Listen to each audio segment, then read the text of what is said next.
हमने union government और कई स्टेट गवर्नमेंट में आए दिन झगड़े देखे हैं जहां अपोजिशन की सरकार होती है। इसमें से सबसे इंटरेस्टिंग एग्जाम्पल और कहीं का नहीं बल्कि दिल्ली का होता है, जिसमें आए दिन आम आदमी पार्टी के कई मेंबर्स पर union agency such as CBI और ED द्वारा केसेस फाइल किए गए हैं और कई इस मामले में जेल के अंदर अभी तक बैठे हैं, जिसमें से दिल्ली CM अरविंद केजरीवाल का नाम भी शामिल है। जहां उनके कई केसेस ऑलरेडी सुप्रीम कोर्ट जा पहुंचे हैं, वहीं एक दूसरे अपोजिशन मिनिस्टर का भी केस सुप्रीम कोर्ट जा पहुंचा है। यहाँ हम बात कर रहे हैं कर्नाटका डिप्यूटी चीफ मिनिस्टर और कांग्रेस लीडर DK शिव कुमार की, जिनके ऊपर भी CBI द्वारा कई केसेस की जांच की जा रही है और जिन्होंने भी इसके पीछे BJP का हाथ बताया है। आपको बता दें कि the central agency had booked Shiv Kumar in 2020 for allegedly possessing disproportionate assets to the tune of rupees 74.9 crore. His assets had increased disproportionately between 2013 and 2018 और इसी केस को क्वॉश करवाते हुए DK शिव कुमार की ओर से सीनियर एडवोकेट मुकुल रोहतगी अब पहुंचे हैं सुप्रीम कोर्ट में जस्टिस बेला M त्रिवेदी और सतीश चंद्र शर्मा की बेंच के सामने। हालांकि हियरिंग में उल्टा सुप्रीम कोर्ट बेंच ने कर्नाटका हाई कोर्ट के जजमेंट पर सवाल क्यों उठाया है और इस मामले में क्या अपना इम्पोर्टेंट फैसला दिया है, हम आगे देखेंगे। तो जैसा कि हमने देखा है, इस मामले में एक केस फाइल हुई है 2020 में,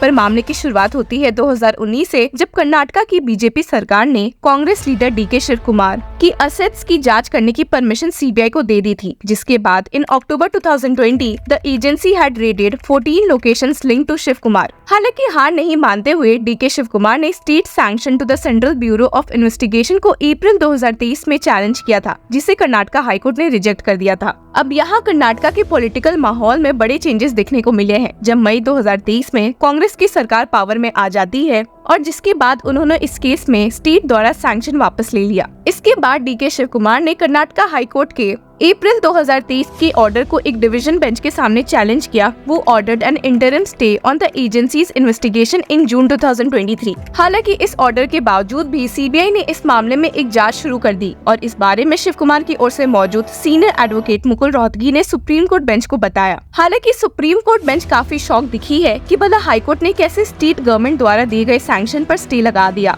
जस्टिस बेला M त्रिवेदी तो काफी शॉक थी और सवाल करते हुए पूछ लिया, How High Court stay the sanction order granted by government? This is unheard of. इस पॉइंट पर सीनियर एडवोकेट मुकुल रोहतगी ने सुप्रीम कोर्ट बेंच को बताया कि 2023 की कांग्रेस सरकार ने ये सैंक्शन वापस ले लिया था, इसलिए कर्नाटका हाई कोर्ट ने ऐसा ऑर्डर पास किया। पर इस सबमिशन से भी सुप्रीम कोर्ट बेंच खुश नहीं दिखी और जस्टिस त्रिवेदी ने वापस से सवाल करते हुए कहा, That is a different thing, but how High Court can grant such order? लेकिन यहाँ पर सीनियर एडवोकेट मुकुल रोहतगी ने वापस से समझाने की कोशिश की कि यहाँ मुद्दा कुछ और है और स्टेट किया, We are on a new question. The ground is, this court has held that if the predicate offence is only conspiracy, it cannot be a standalone offence and it has to be added by some other offence as well. यहाँ पर senior advocate Mukul Rohatgi इस बात के ही पीछे पड़े थे कि जब CBI से सैंक्शन वापस ले लिया गया है तो उन्होंने बिना परमिशन इस मामले की जांच कैसे शुरू कर दी। आपको बता दें कि according to the section 17A of the Prevention of Corruption Act, no investigation can be conducted by a police officer into an offence alleged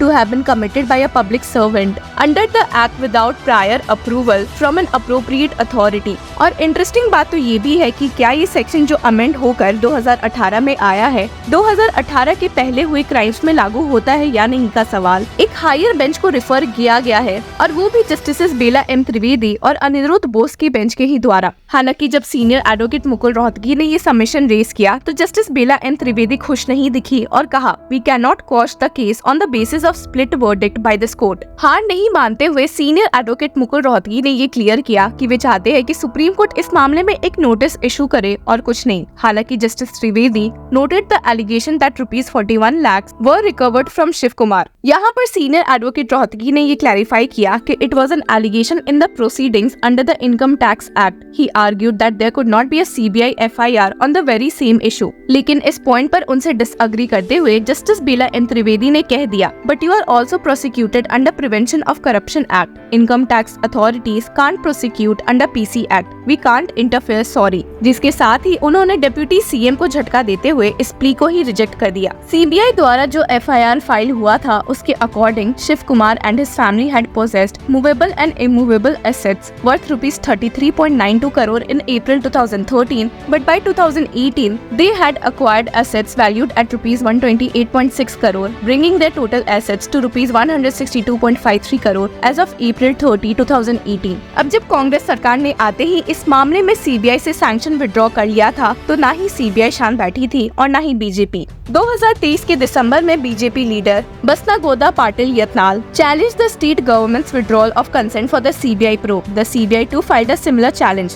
Both writ petitions to restore the CBI probe were eventually heard in detail by a division bench of the High Court over the course of this year. The division bench is yet to pronounce a verdict on these writ petitions. इसी के साथ आपको बता दें कि कर्नाटका में opposition BJP protest पर उतर आई है, बढ़ते करप्शन को ध्यान में रखते हुए, और एक इल्जाम कर्नाटका सीएम सिद्धारमैया पर भी लगाया जा रहा है। BJP state president B.Y. Vijendra and the leader of opposition in the Karnataka Assembly R. Ashok द्वारा। Vijendra accused the government of being against Dalits and scheduled tribes and said the BJP will continue its fight against it inside and outside the Karnataka Assembly। और इस बारे में he has stated, the investigation into the rupees 187 crore Maharshi Valmiki Scheduled Tribes Development Corporation scam has revealed that the money was utilized in the Lok Sabha election। और वहीं उन्होंने ये भी claim किया है कि the family of Chief Minister Siddharamaiah was involved in the Mysuru Urban Development Authority scam and the plots worth thousands of crore of rupees which were meant for Dalit, scheduled tribes and economically weaker section were grabbed by big wigs in the Muda scam। हालांकि इन सारी बातों का पलट जवाब देते हुए deputy CM DK Shiv Kumar ने कहा है कि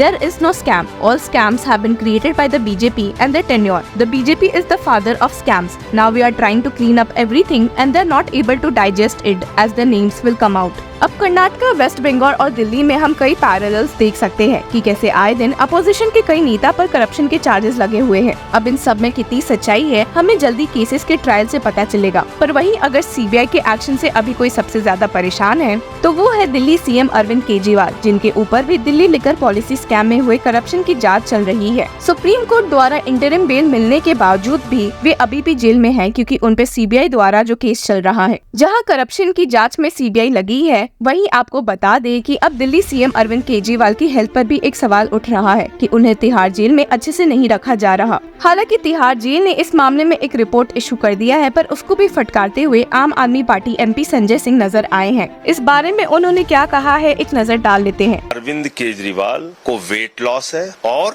हाइपोग्लिसेमिया के कई एपिसोड हुए हैं। कई बार उनका शुगर लेवल नीचे गया है, 50 के नीचे गया। और ये मैं नहीं कह रहा हूँ, ये एम्स के डॉक्टर्स के हवाले से ये रिपोर्ट जारी की गई है।